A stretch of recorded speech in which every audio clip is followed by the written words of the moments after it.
Gálatas, capítulo 2. 14 anos depois, subi novamente a Jerusalém, dessa vez com Barnabé, levando também Tito comigo.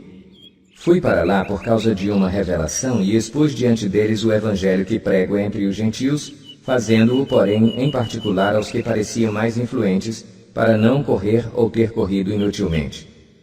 Mas nem mesmo Tito, que estava comigo, foi obrigado a circuncidar-se, apesar de ser grego.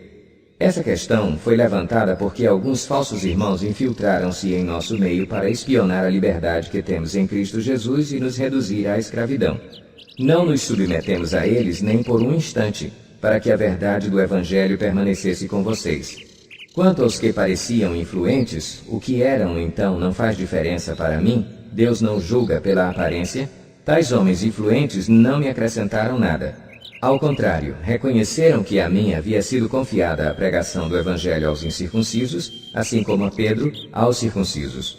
Pois Deus que operou por meio de Pedro como apóstolo aos circuncisos, também operou por meu intermédio para com os gentios.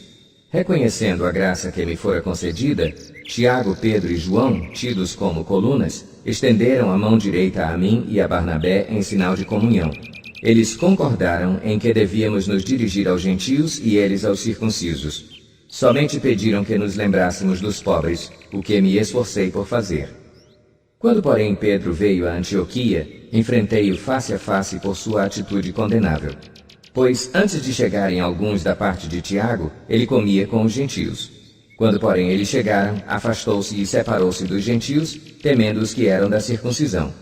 Os demais judeus também se uniram a ele nessa hipocrisia, de modo que até Barnabé se deixou levar. Quando vi que não estavam andando de acordo com a verdade do Evangelho, declarei a Pedro, diante de todos: Você é judeu, mas vive como gentio e não como judeu.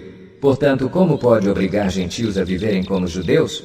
Nós, judeus de nascimento e não gentios pecadores, sabemos que ninguém é justificado pela prática da lei, mas mediante a fé em Jesus Cristo.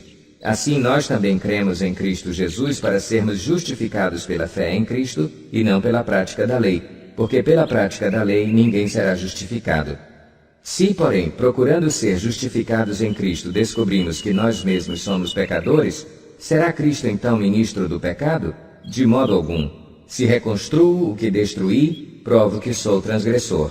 Pois, por meio da lei, eu morri para a lei, a fim de viver para Deus. Fui crucificado com Cristo.